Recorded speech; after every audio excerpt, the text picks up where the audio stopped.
মোৰ ফালৰ পৰা সকলোলৈকে স্বাধীনতা দিৱসৰ আগতীয়াকৈ শুভেচ্ছা থাকিল। এই নমস্তে, welcome back to my YouTube channel. বহুত দিন হ'ল মই একো ভিডিঅ' দিয়া নাই, কিয় দিয়া নাই সেইটো জানিব হ'লে আপোনালোকে ভিডিঅ'টো শেষলৈকে চাই থাকিব লাগিব। আৰু অলপ আজি ওলাই যাওঁ বুলি ভাবিছোঁ, ক'ত যাওঁ, কি কৰোঁ, কাৰ লগত যাওঁ, চ' ভিডিঅ'টো চাই থাকক। আপোনালোকে চাই থাকিলে গম পাব, শেষলৈকে ভিডিঅ' চাই থাকক। হে গাইজ, মই এতিয়া গৈ আছোঁ মোৰ লগৰ এজনীৰ লগত মাঘনুৱাদল। তাই কেমেৰাত ওলাব লাজ কৰিছোঁ। नहीं सारुण के यहाँ कुछ तो गड़बड़ है, जरूर कोई ना कोई गड़बड़। মই আপোনালোকক পাছত দেখাই আছোঁ। আৰু ইমান দিন ভিডিঅ' দিয়া নাছিলোঁ, সেইটো কাৰণটো হ'ল মোৰ এক্সাম হৈ আছিল আৰু এতিয়া মই ঘৰতে আছোঁ। ভাবিলোঁ ক'ত যাওঁ ভাবি থাকোঁতে মানে মাঘনুৱাদললৈ যাওঁ বুলি ভাবিলোঁ। তালৈকে যাওঁ আৰু আপোনালোককো ভিডিঅ' কৰি দেখুৱাওঁ। তেনেহ'লে ভিডিঅ'টো আপোনালোকে চাই থাকক। যদিহে ভাল পায় like, comment, share and subscribe কৰিব। তেতিয়াহ'লে ব'লক ভিডিঅ'টো আৰম্ভ কৰোঁ। গৈ আছোঁ, এয়া পালোঁ। এয়া হ'ল গেট। এয়া মাঘনুৱাদল পৰ্যটক স্থান লিখা আছে, আপোনালোকে দেখিছে। আৰু এয়া লখিমপুৰ জিলাত আছে, আপোনালোকেও চাবলৈ আহিব পাৰে। ময়ো চাবলৈ আহিলোঁ আৰু আপোনালোকো আহক চাবলৈ। চাই নিশ্চয় ভাল পাব। এইটো হ'ল আহোমৰ দিনৰে মানে দৌল হয়। আপোনালোক আহিব আৰু মই ইয়াৰ বিষয়ে কৈ আছোঁ, আপোনালোকে ভিডিঅ'টো চাই থাকক। এইজনী লগৰজনী গৈ আছে, আমাৰ লখিমপুৰ জিলাৰ পৰ্যটকৰ দৰ্শনযোগ্য মন্দিৰ হৈছে মাঘনুৱাদলটো। এইখনে দৌলটোলৈ যোৱা মুখ্য গেট আছিল আগতে, এতিয়াও হয়, কিন্তু আগতে ইয়াতকৈ ভালকৈ আছিল চাগে হয়তো। এতিয়া অলপ মানে আৰু ভাগি ছিগি গ'ল, হ'লেও এতিয়া এনেদৰে আছে। এইখনেই এইফালেদি সোমাই গৈ দৌলটো পায়গৈ। এই মাঘনুৱাদলটো লখিমপুৰ জিলাৰ হাৱাজান আৰু নাৰায়ণপুৰ পথৰ প্ৰায় মাজতে অৱস্থিত। পিছলাগুৰি তিনিআলিৰ পৰা ৰঙতি পথেৰে প্ৰায় 5 কিলোমিটাৰ সোমাই গ'লে মাঘনুৱা নামৰ ঠাইত ৰাস্তাৰ কাষতে মানে এই দৌলটো দেখা পোৱা যায়। ঢলপু মৌজাৰ ইতিহাস প্ৰসিদ্ধ পিছলা নদীৰ পূৰ্ব পাৰে আৰু মাঘনুৱা বিলৰ উত্তৰ পাৰে মাঘনুৱাদলটো অৱস্থিত বুলি পোৱা যায়।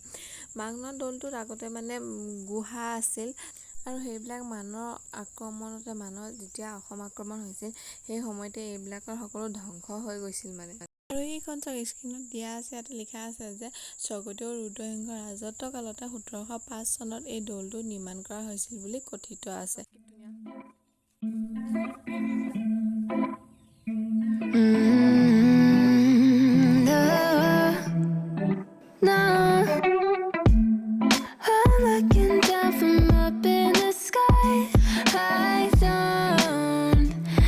আপোনালোকক এতিয়া মই ভিতৰত লৈ গৈ আছোঁ। ভিতৰত কেনেকুৱা ধৰণৰ হয় আপোনালোকে চাই থাকক, চাই থাকিলে গম পাব। এয়া মই এতিয়া ভিতৰত সোমাম।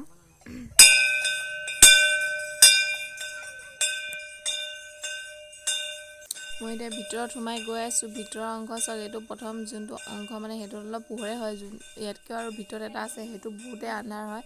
মানে সেয়ে দেখিছে নহয়, চাকি জ্বলি আছে, সেই তাতে হয়, একো দেখা নাই মানে বহুত আন্ধাৰ হয়। এয়া চাওক, ইয়াৰ ওপৰৰ অংশ, এইটো জেগাতে হাঁহ কণী, বৰা চাউল এনেকৈ আঠা দিয়ে বনাইছিল, এইটো এনেকৈ বনাইছিল। এয়া চাওক, একেবাৰে ভিতৰত এয়া মানে বহুত আন্ধাৰ হয়, ইয়াত একো দেখিয়ে নাপায়, ইমানেই আন্ধাৰ হয়। এই অকল চাকি জ্বলি আছে, চাকি গছে দেখা পাইছে ন আপোনালোকে, একো দেখি নাপায় মানে বহুত আন্ধাৰ হয় ইয়াত। এতিয়া দৌলটো চাৰিওফালে আপোনালোকক দেখাম। দৌলটো মানে ৱালত এনেকৈ লাগি আছে, মানে কিবা দেৱ দেৱী এনেকুৱা মূৰ্তি লাগি আছে। আৰু কিছুমানত নাই, কিছুমান খালী খালী হৈ আছে, কিছুমানত আছে, মানে কিছুমান জেগাত খালী হৈ আছে আৰু কিছুমান জেগাত মূৰ্তিবিলাক আছেগৈ আৰু চবতে নাই মানে।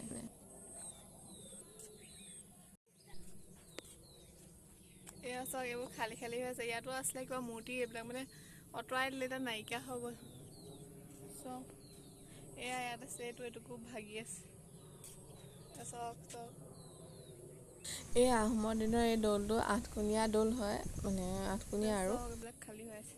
আপোনালোকো আহিব চাবলৈ, চাই ভাল পাব নিশ্চয়।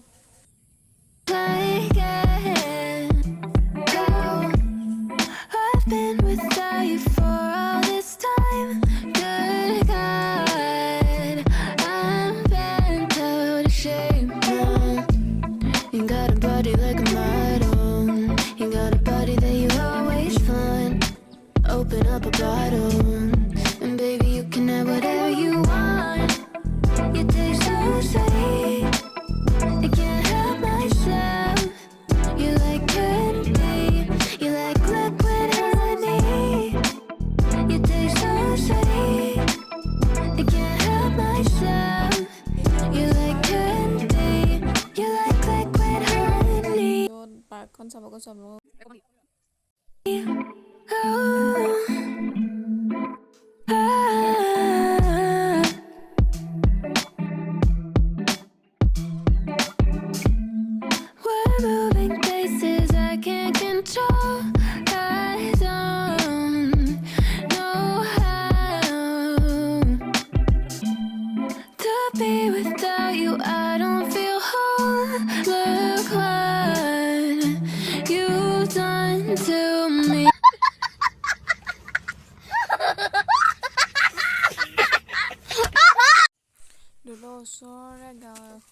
যোৱা ৰাস্তা এইটো চক কেনেকা দলং পাৰ হৈ যাব লাগে তাকো ভগা দলং